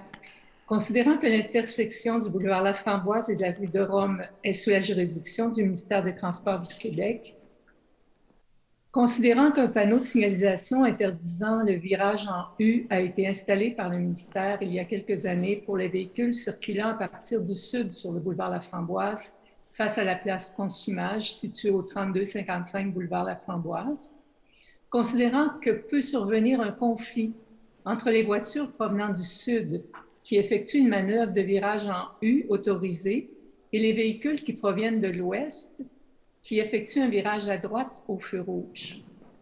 Considérant qu'un tel conflit est possible chaque fois que le feu de circulation de l'approche sud-est voit qu'une flèche verte est en fonction sur le boulevard Laframboise avec les voitures arrivant de la rue de Rome et qui effectuent une manœuvre de virage à droite au feu rouge, considérant que le virage en U fait par les usagers provenant du sud sur le boulevard Laframboise est la seule manœuvre légale pour se diriger vers les commerces à l'ouest du boulevard Laframboise, entre le boulevard Casavant-Ouest et la rue de Rome. Considérant le nombre important de voitures qui circulent à cette intersection quotidiennement, en conséquence, je propose de demander au ministère des Transports du Québec d'interdire le virage en U au feu de circulation à l'intersection du boulevard Laframboise et de la rue de l'Orme, côté sud, imposant ainsi aux automobilistes d'effectuer leur manœuvre de virage en U à l'intersection du boulevard Laframboise et de la rue de Beauvin, rue à sens unique vers l'ouest. De demander au ministère des Transports de procéder à l'installation des panneaux de signalisation requis par la présente résolution. Merci, Mme Gagné. C'est secondé par M. Bousquet et c'est adopté à l'unanimité. Le point 28, le 4875 et 4985 boulevard Laurier-Est, ajout d'une zone de stationnement interdit. Demande au ministère des Transports du Québec, M. Côté. Oui, M. le maire, citoyen. Considérant que le boulevard Laurier est une route sous juridiction du ministère des Transports du Québec, considérant que le ministère des Transports du Québec a installé des panneaux de stationnement interdits du côté sud du boulevard Laurier-Est à partir de l'avenue Guy sur une distance d'environ 97 mètres, et ce, en direction ouest. En conséquence, je propose ce qui suit. De demander au ministère des Transports du Québec d'analyser l'état des accès aux bâtiments situés au 4875, 4925 et 4985 boulevard Laurier-Est et d'évaluer la possibilité d'y ajouter une zone de stationnement interdit en façade de ces propriétés. Merci, M. Côté. C'est secondé par Mme Bédard et c'est adopté à l'unanimité. Le point 29, intersection du boulevard Laframboise et de la rue Martineau, ajout de priorité de virage à gauche, demande au ministère des Transports du Québec, M. Coulombe. Oui, M. le maire. Considérant que l'intersection du boulevard Laframboise et de la rue Martineau est sous la juridiction du ministère des Transports du Québec, considérant le nombre important de véhicules provenant de la rue Martineau et du complexe commercial situé à proximité, considérant que les usagers de la rue Martineau doivent attendre quelques cycles de feu de circulation pour leur permettre de faire leur manœuvre de virage à gauche sur le boulevard Laframboise, surtout à l'heure de pointe. Considérant que des manœuvres dangereuses sont constatées régulièrement à cet endroit, comme le fait d'utiliser la voie de droite pour continuer afin de contourner la file d'attente, alors que ce déplacement est interdit et réservé pour les virages à droite seulement. En conséquence, donc, je propose de demander au ministère des Transports du Québec d'analyser les possibilités d'ajouter une priorité de virage à gauche pour les approches est et ouest de la rue Martineau vers le boulevard Laframboise. Et aussi, M. le maire, je l'ai constaté par moi-même. J'ai été jusqu'à 3 changements de lumière pour réussir à tourner à gauche sur le boulevard Laframboise. Ça devient des congestions totales sur ces heures de pointe le matin et le soir. Merci, M. Coulombe. C'est secondé par M. Barré et c'est adopté à l'unanimité. Le point 30, Club 3 et 4 roues, Comté Johnson Incorporé, droit de passage de véhicules tout-terrain pour la saison 2021-2022. M. Thériault. Oui, merci, M. le maire. Le club doit exister depuis très longtemps pour avoir encore des 3 roues. Alors, considérant l'article 73 sur la loi sur les véhicules hors route, considérant le rapport présenté au comité de circulation et sécurité routière de la ville de Saint-Hyacinthe en date du 27 octobre 2021, dans le cadre de la séance du 1er décembre 2021 de ce comité, en conséquence, je propose d'autoriser le passage des véhicules tout-terrain des membres du club 3 et 4 roues Comté Johnson Incorporé pour la saison 2021-2022 sur les avenues, les rues et les rangs de la ville de Saint-Hyacinthe mentionnés à la liste des accès tels qu'annexés au rapport présenté au comité de circulation et de sécurité routière daté du 27 octobre 2021. Merci, M. Thériault. C'est secondé par M. Huard. C'est adopté à l'unanimité. Le point 31, Club de motoneige Assam Incorporé, droit de passage de véhicules tout-terrain pour la saison 2021-2022. Madame Bédard. Oui, merci, M. le maire. Considérant l'article 73 de la loi sur les véhicules hors route, considérant le rapport présenté au comité de circulation et sécurité routière de la ville de Saint-Hyacinthe en date du 2 novembre 2021, dans le cadre de la séance du 1er décembre 2021 de ce comité, en conséquence, je propose d'autoriser le passage des véhicules tout-terrain des membres du club de motoneige Hassan Incorporé pour la saison 2021-2022 sur les avenues, rues et rangs de la ville de Saint-Hyacinthe mentionnés à la liste des accès, tels qu'annexés au rapport présenté au comité de circulation et sécurité routière daté du 2 novembre 2021. Merci, Mme Bédard. C'est secondé par M. Coulombe et c'est adopté à l'unanimité. Le point 32, plan d'implantation et d'intégration architecturale, approbation, Mme Gagné. Oui, Monsieur le maire, merci. Considérant les demandes de construction, de réfection, d'affichage et d'abattage d'arbres reçues au service de l'urbanisme et de l'environnement, considérant les recommandations du comité consultatif d'urbanisme en date du 8 décembre 2021 à l'égard des projets ci-après énumérés, en conséquence, je propose d'approuver les plans d'implantation et d'intégration architecturale des 8 projets suivants, tels que soumis au comité consultatif d'urbanisme du 8 décembre 2021. Premièrement, la démolition et la reconstruction de la galerie avant située au rez-de-chaussée ainsi que les travaux de peinture de la toiture du bâtiment principal au 2360-2370 rue Girouard-Ouest, conditionnellement à ce que les colonnes de la galerie soient recouvertes d'un revêtement en bois ou en fibrociment de couleur blanche. Deuxième, le remplacement des ouvertures et la condamnation d'une porte de la verrière située au 3e étage sur la façade arrière du bâtiment principal au 2755 rue Girouard-Ouest. Troisième, la restauration et la transformation de la façade avant du bâtiment principal au 1648-1660 rue des Cascades, relativement aux ouvertures, à la fenestration, à la maçonnerie, aux composantes architecturales et décoratives, ainsi qu'à l'affichage.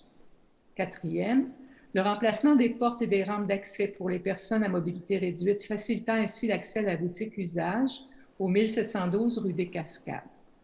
Cinquième, l'installation d'une enseigne d'identification au mur pour le restaurant Super Sushi au 485 avenue Sainte-Anne. Sixième, l'abattage de 10 arbres nuisibles à la nouvelle construction et à l'usage du terrain, situé au 740 rue des Séminaristes, conditionnellement à la plantation d'au moins 10 arbres de remplacement, dont au moins un arbre en cours avant. Conditionnellement aussi à ce que les arbres de remplacement ne soient pas tous situés le long de la ligne arrière du terrain, à proximité de la servitude d'utilité publique en faveur d'Hydro-Québec et de Bell Canada, mais répartis dans la cour. Conditionnellement aussi à ce que les arbres de remplacement soient d'essence variée, incluant la présence de feuillus et de conifères, et ce, dans la perspective de préserver le boisé du séminaire et son caractère. Septième, la construction d'une résidence unifamiliale isolée de 2 étages et l'abattage d'arbres nécessaires à l'implantation de cette nouvelle construction, située dans le secteur Les Jardins-Castelnau, au 2090 impasse du Prat, conditionnellement à la plantation d'au moins 3 arbres sur le terrain. Huitième, la construction d'une résidence unifamiliale isolée d'1 étage dans le domaine sur le Vert, phase 2, située au 16 920 avenue Gaston d'Or, conditionnellement à la plantation d'au moins un arbre de moyen ou grand calibre en cours avant et en cours arrière. Je propose donc de prévoir que cette résolution qui autorise la délivrance du permis soit valide pour une période de 12 mois. L'ensemble de ces projets sont sujets aux conditions établies par le Comité consultatif d'urbanisme. Merci, Mme Gagné. C'est secondé par M. Bousquet et c'est adopté à l'unanimité. Le point 33, dérogation mineure, le 16 510 avenue Gérard-Presso. Décision, Mme Bédard. Oui, merci, Monsieur le maire. Considérant la demande de dérogation mineure aux dispositions du règlement d'urbanisme formulé par M. Claude Lapointe relativement à l'immeuble situé au 16 510 avenue Gérard-Presso en date du 4 octobre 2021, considérant la recommandation du Comité consultatif d'urbanisme en date du 19 octobre 2021, considérant l'avis public diffusé le 2 décembre 2021 dans le journal Le Courrier et sur le site Internet de la Ville, invitant toute personne intéressée à transmettre à la Ville ses commentaires écrits dans les 15 jours de la publication. Considérant qu'aucun commentaire n'a été reçu suivant la publication de cet avis, en conséquence, j'accorde une dérogation mineure à l'article 16.3.2.4 du règlement d'urbanisme numéro 350 pour l'immeuble ci au 16 510 avenue Gérard-Presso afin de permettre l'implantation de bâtiments accessoires en cour arrière à une distance de 0,93 m de la ligne latérale du terrain, alors que le règlement l'impose une distance minimale de 1 m. Merci, Mme Bédard. C'est secondé par Mme Gagné. On va faire un dernier point avant de prendre une petite pause pour la prochaine réunion. Le point 34, dérogation mineure 7404 et 7406, boulevard Laurier-Ouest. Décision, M. Huard. Merci, Monsieur le maire. Considérant la demande de dérogation mineure aux dispositions du règlement d'urbanisme formulée par Mme Tina Dupuis relativement à l'immeuble situé au 7404 et 7406 boulevard Laurier-Ouest, lot 5 476 044 en date du 11 août et du 1er octobre 2021, considérant que la recommandation du Comité consultatif d'urbanisme en date du 19 octobre 2021 considérant l'avis public diffusé le 2 décembre 2021 dans le journal Le Courrier et sur le site Internet de la Ville de Saint-Hyacinthe, invitant toute personne intéressée à transmettre à la Ville ses commentaires écrits dans les 15 jours de la publication.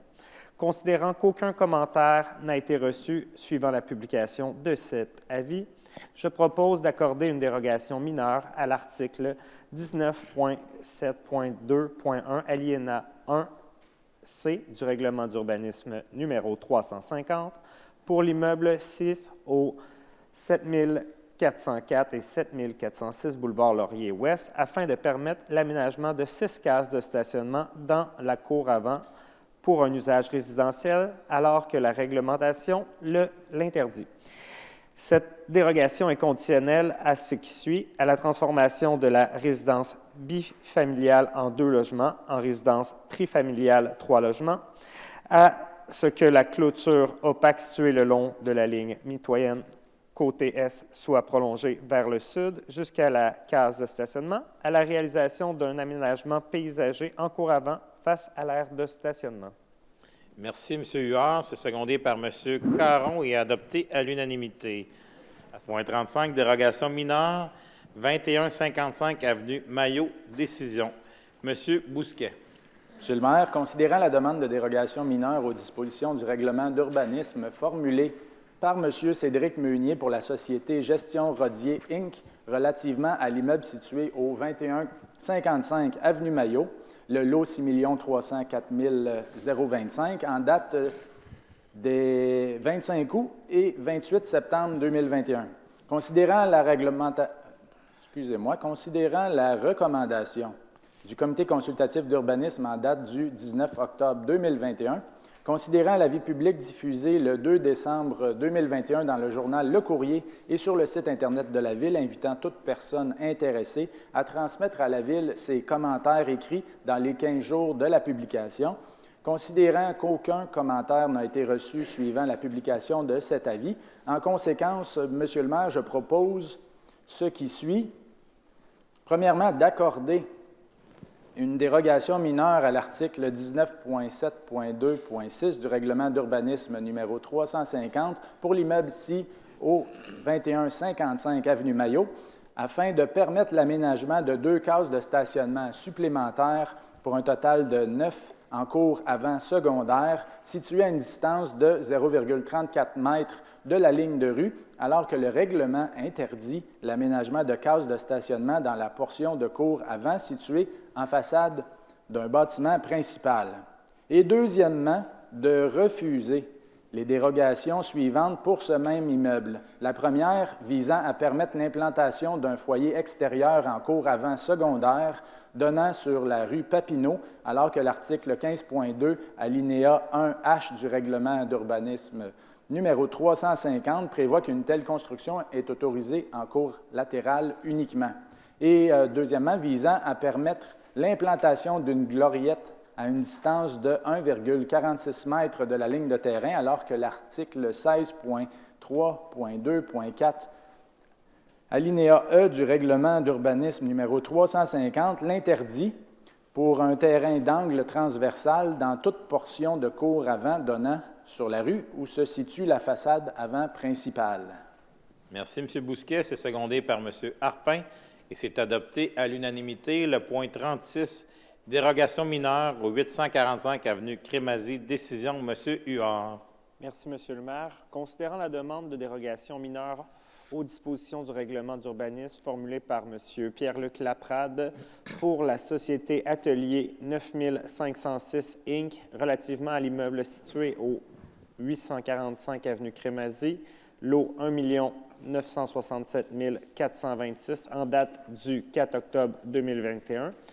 Considérant la recommandation du Comité consultatif d'urbanisme en date du 19 octobre 2021, considérant l'avis public diffusé le 2 décembre 2021 dans le journal Le Courrier et sur le site Internet de la Ville, invitant toute personne intéressée à transmettre à la Ville ses commentaires écrits dans les 15 jours de la publication, considérant qu'aucun commentaire n'a été reçu suivant la publication de cet avis, je propose d'accorder une dérogation mineure pour l'immeuble situé au 845 avenue Crémazie afin de permettre l'augmentation d'un rapport plancher-terrain à 1,75 alors que dans la grille de spécification de la zone 2028 M-01 du règlement d'urbanisme numéro 350, un rapport maximal de 1,50 est fixé.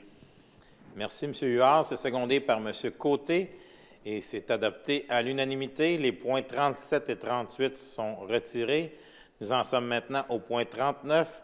Adoption du second projet de résolution concernant une demande d'autorisation d'un projet particulier de construction, de modification ou d'occupation d'un immeuble pour la propriété sise au 5560 boulevard Laurier-Ouest. Monsieur Huard. Merci, Monsieur le maire. Considérant la demande présentée par MBD Urbanisme en date du 10 novembre 2021 pour un projet particulier au 5560 boulevard Laurier-Ouest, lot 1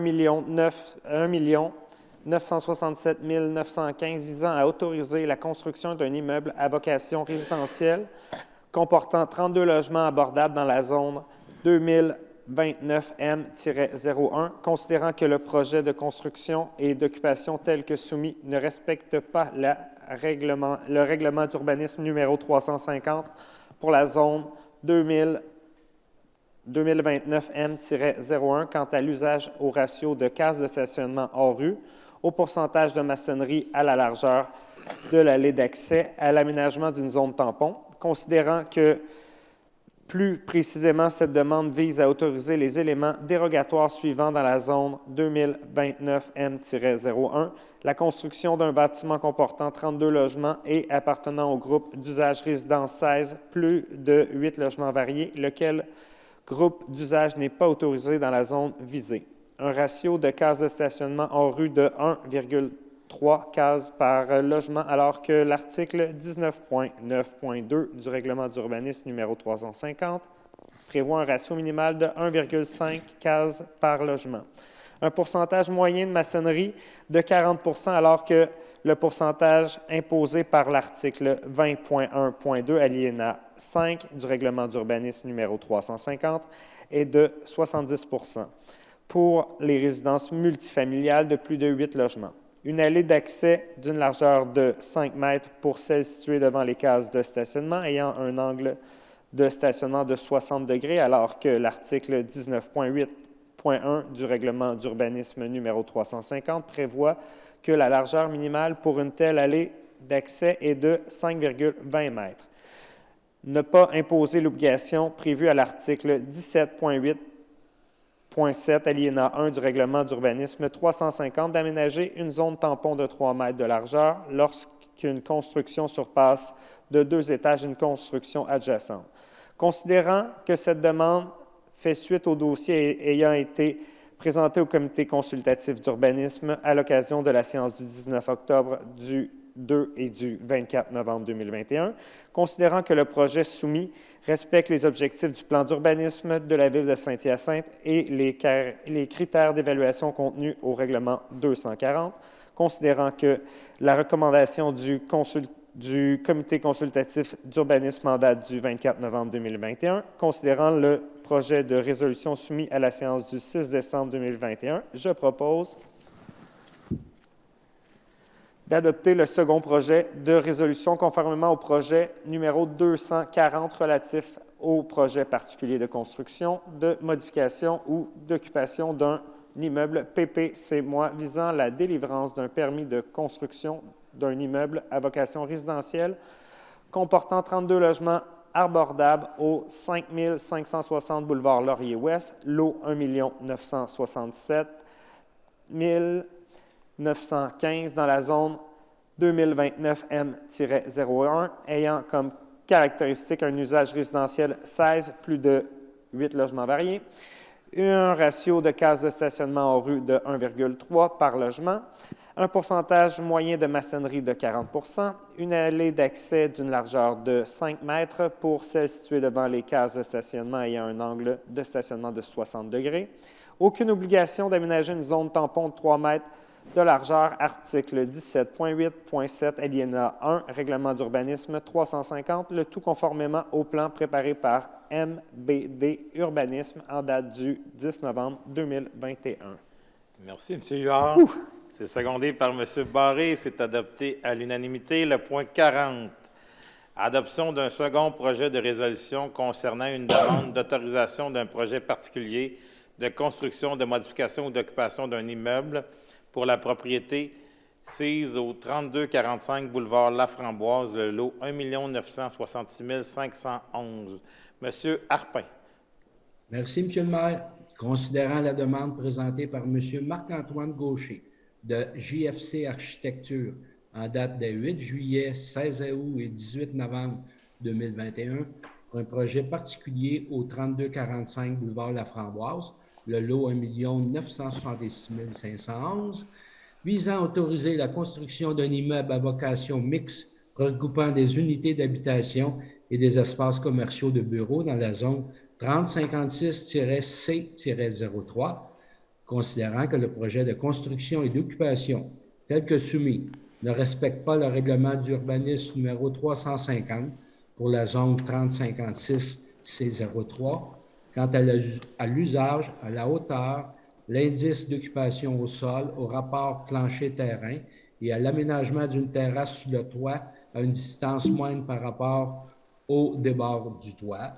Considérant que plus précisément cette demande vise à autoriser les éléments dérogatoires suivants dans la zone 3056-C03, à savoir le groupe d'usage résidence 22, résidence mixte, lequel groupe d'usage n'est pas autorisé dans la zone visée, la construction d'un bâtiment appartenant au groupe d'usage résidence 22, résidence mixte, et dont les usages commerciaux ne se localisent pas exclusivement au rez-de-chaussée, contrairement à ce que prévoit l'article 13.2.22, alinéa 2 du règlement d'urbanisme numéro 350, une hauteur maximale permise de 25 mètres alors que celle prévue à la grille de spécification de cette zone est d'au plus 15 mètres, un indice d'occupation au sol maximum permis de 75 % alors que le maximum prévu à la grille de spécification de cette zone est de 60 %, un rapport plancher-terrain maximal de 5.0 alors que celui prévu à la grille de spécification de cette zone est de 1.5, et pour terminer, une terrasse aménagée sur le toit ayant un dégagement de moins de 2 mètres du débord du toit, alors que l'article 16.1.3, alinéa 2, paragraphe C du règlement d'urbanisme numéro 350 impose un dégagement minimal de 2 mètres.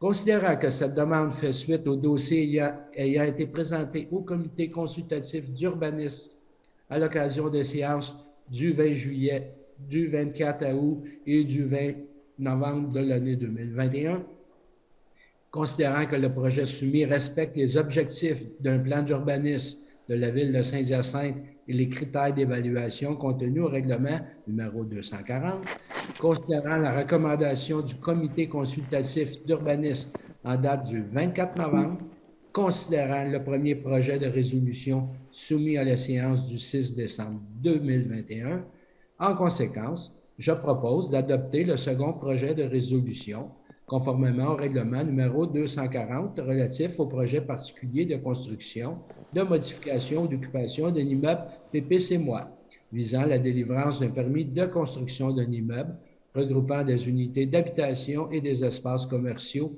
de bureaux au 3425 boulevard Laframboise, lot 1 966 511, dans la zone 3056-C-03, ayant comme caractéristique un usage résidence 22, une répartition des usages dans le bâtiment différente de celle prescrite par l'article 13.2.22, alinéa 2 du règlement d'urbanisme numéro 350, une hauteur maximale permise de 25 mètres, un indice d'occupation au sol maximal de 75 %, un rapport plancher-terrain maximal de 5, une terrasse aménagée sur le toit avec un dégagement de moins de 2 mètres laissé libre avec le débord du toit et le début de la terrasse.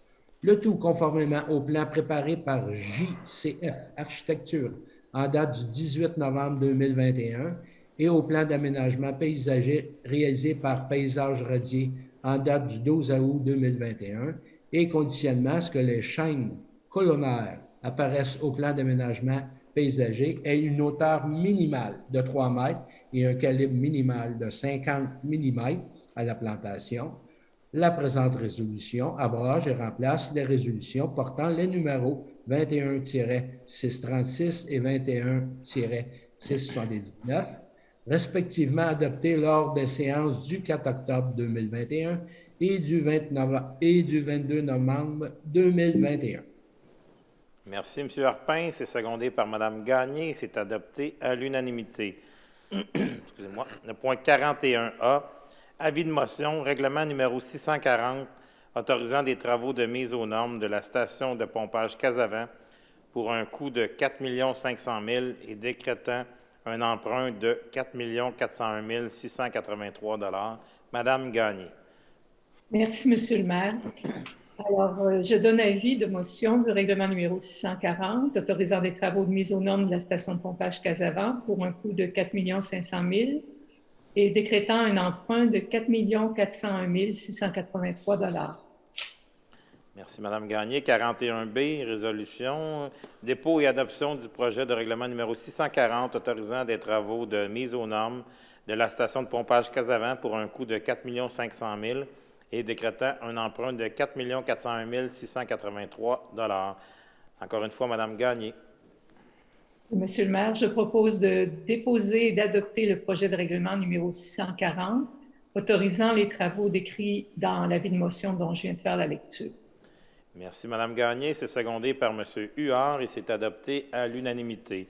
Le point 42A, avis de motion, règlement numéro 641 autorisant divers travaux municipaux de réfection, de pavage, trottoirs et bordures et d'aménagement cyclable pour l'année 2022 et décrétant un emprunt de 5 200 000 $. Monsieur Barré.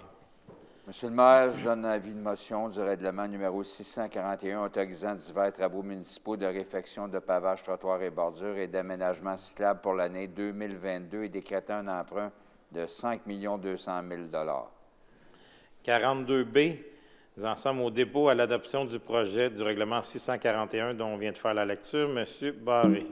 Monsieur le maire, je propose de déposer et d'adopter le projet de règlement numéro 641 autorisant divers travaux municipaux dont je viens de donner l'avis de motion. Merci, M. Barré. C'est secondé par M. Coulombe et c'est adopté à l'unanimité.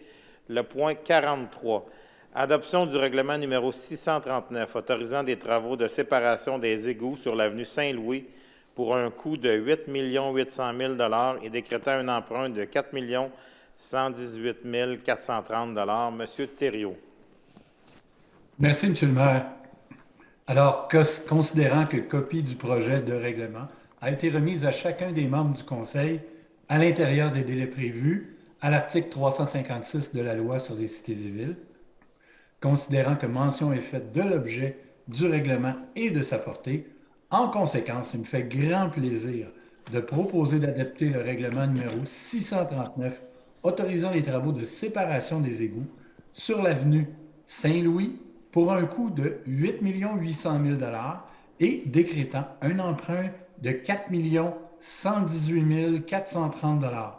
Monsieur le maire, ces travaux de séparation d'égouts et d'amélioration d'aqueduc vont créer un cauchemar de circulation cet été.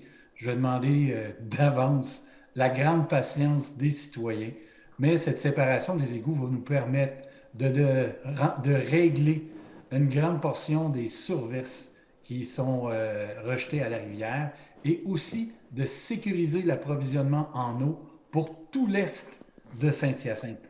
Alors, c'est un grand projet et encore une fois, je demande grande patience aux citoyens. Nous ferons tout en notre possible pour atténuer la problématique. Merci. Merci, M. Thériault. C'est secondé par Mme Bédard et c'est adopté à l'unanimité.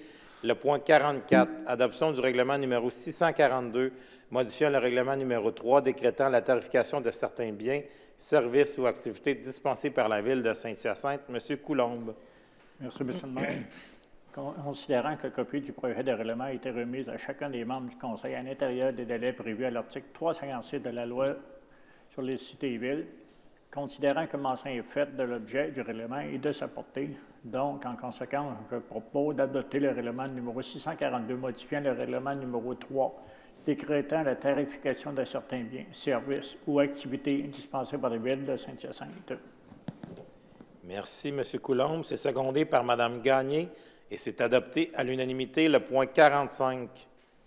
Adoption du règlement 643 modifiant le règlement numéro 7 concernant l'imposition de la compensation pour l'usage de l'eau et régissant les compteurs d'eau dans les commerces et industries. Mme Gagné. Merci, Monsieur le maire.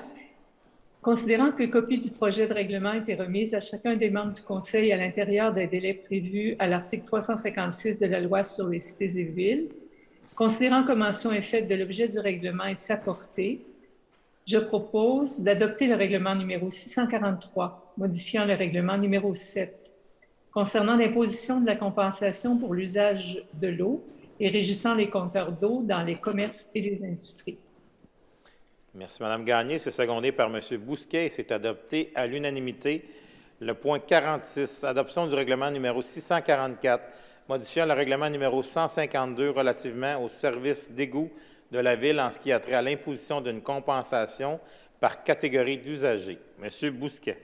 Monsieur le maire, considérant que copie du projet de règlement a été remise à chacun des membres du Conseil à l'intérieur des délais prévus à l'article 356 de la loi sur les cités et villes, considérant que mention est faite de l'objet du règlement et de sa portée, en conséquence, je propose d'adopter le règlement numéro 644, modifiant le règlement numéro 152, relativement au service d'égout de la Ville de Saint-Hyacinthe, en ce qui a trait à l'imposition d'une compensation par catégorie d'usagers. Merci, M. Bousquet. C'est secondé par M.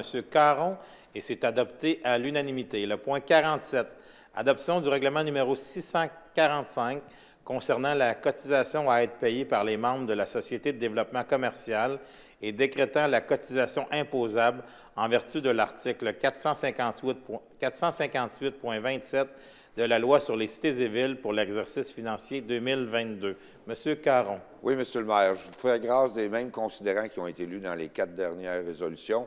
En conséquence, je propose d'adopter le règlement numéro 645 concernant la cotisation à être payée par les membres de la Société de développement commercial et décrétant la cotisation imposable en vertu de l'article 458.27 de la loi sur les cités et villes pour l'exercice financier 2022.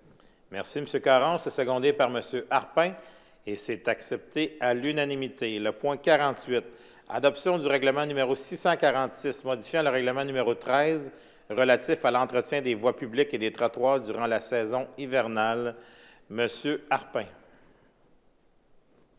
Considérant que copie du projet de règlement a été remise à chacun des membres du Conseil à l'intérieur des délais prévus à l'article 356 de la loi des cités et villes, en considérant que mention est faite de l'objet du règlement et de sa portée, je propose d'adopter le règlement numéro 646, modifiant le règlement 13 relatif à l'entretien des voies publiques et des trottoirs durant la saison hivernale.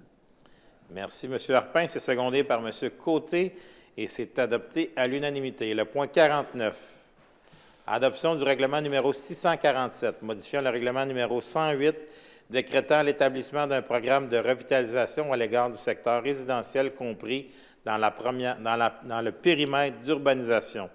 M. Caron. Monsieur le maire, je vous fais grâce des considérants qui ont été lus dans les dernières résolutions.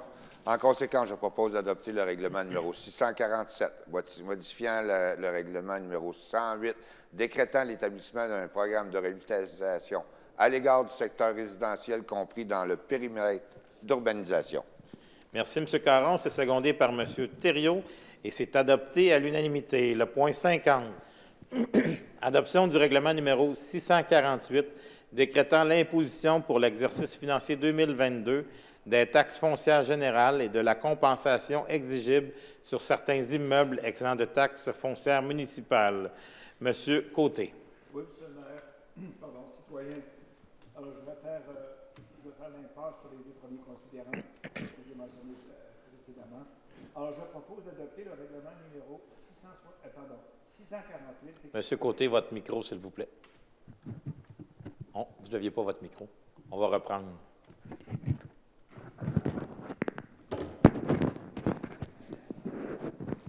Merci.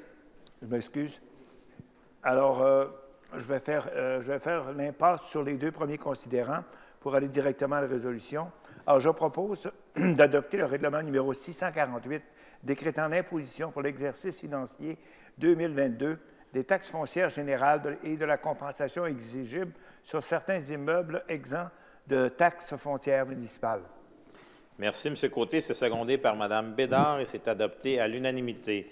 Le point 51, exemption de taxes sclérose en plaques Saint-Hyacinthe-Acton, 1280 rue Brunette-Ouest. Mme Bédard. Oui, merci, Monsieur le maire. Considérant que l'article 243.20 alinéa 1 de la loi sur la fiscalité municipale exige que la Commission municipale du Québec procède à une révision périodique de la reconnaissance d'exemption de taxes foncières lorsque la période écoulée depuis l'obtention d'une reconnaissance atteint 9 ans.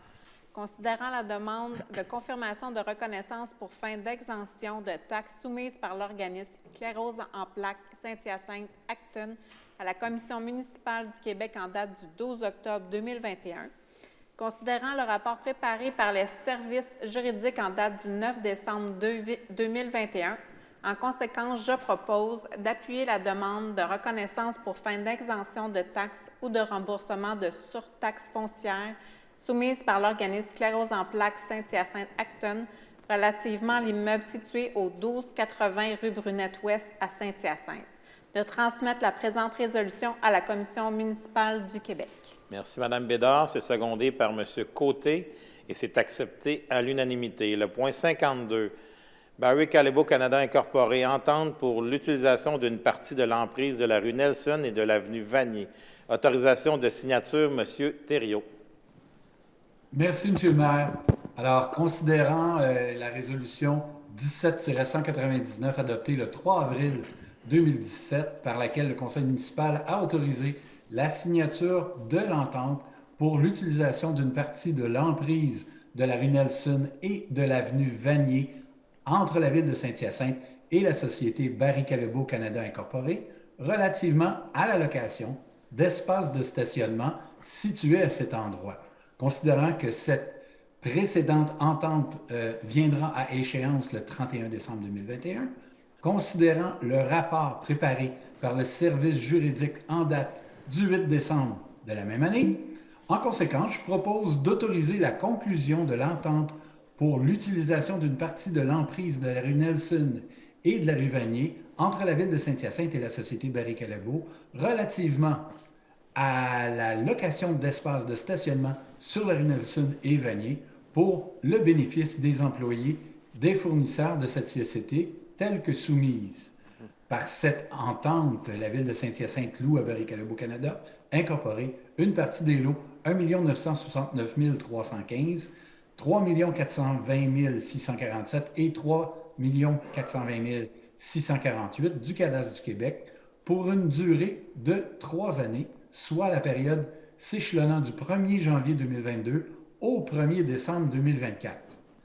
De plus, d'autoriser le maire, ou en son absence ou incapacité d'agir, le maire supplément et la greffière, ou en son absence ou incapacité d'agir, la greffière adjointe, à signer pour et au nom de la ville de Saint-Hyacinthe la présente entente. Merci, M. Thériault. C'est secondé par M. Barré. C'est adopté à l'unanimité. Le point 53, lot 2 255 415, l'avenue de l'Aéroport, M. Jean-Denis Baudin, établissement d'une servitude de non-accès, autorisation de signature, M. Huard. Merci, Monsieur le maire. Considérant le rapport préparé par les services juridiques en date du 10 décembre 2021, je propose d'approuver le projet d'acte de servitude préparé par Maître Alain Allard, notaire en date du 1er décembre 2021, sur le lot 2 255 415 du cadastre du Québec, appartenant à M. Jean-Denis Baudin, lot adjacent à l'avenue de l'Aéroport, établissant une servitude de non-accès en faveur des lots 2 257 189 et 4 485 299 et gratuit, le tout conformément au plan préparé par M. Dominique Gingras, arpenteur géomètre, en date du 10 novembre 2021, sous le numéro 3955 de ces minutes. D'autoriser le maire, ou en son absence ou en incapacité d'agir, le maire suppléant et la greffière, ou en son absence ou incapacité d'agir, la greffière adjointe à signer pour et au nom de la Ville de Saint-Hyacinthe le présent acte de servitude.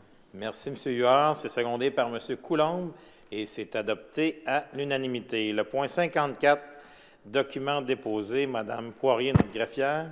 Oui, merci, Monsieur le maire. Donc, j'invite le Conseil à prendre acte du dépôt des documents suivants. Donc, au point A, le procès-verbal de correction de la résolution numéro 21-635, intitulé « Dénomination de voies de circulation et d'espaces verts, approbation », le tout conformément à l'article 92.1 de la Loi sur les cités et villes.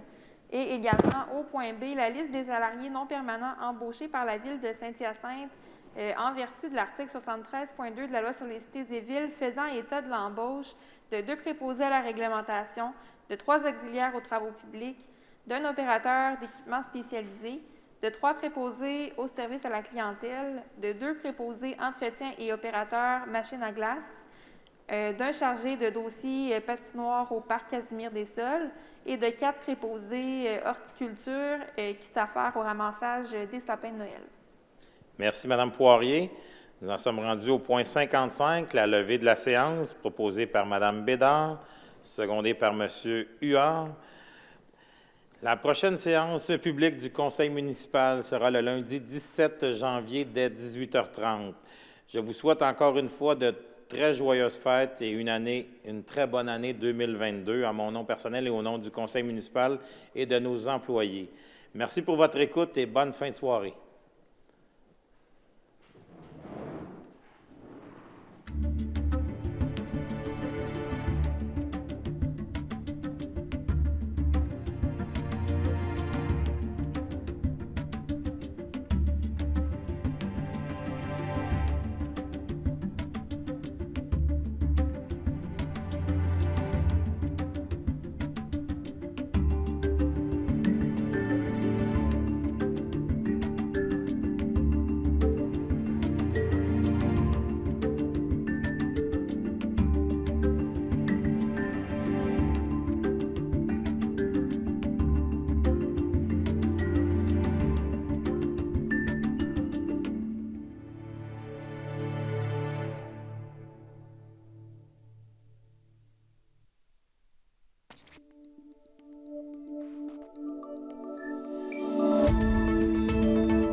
Nous TV. Ensemble pour notre communauté.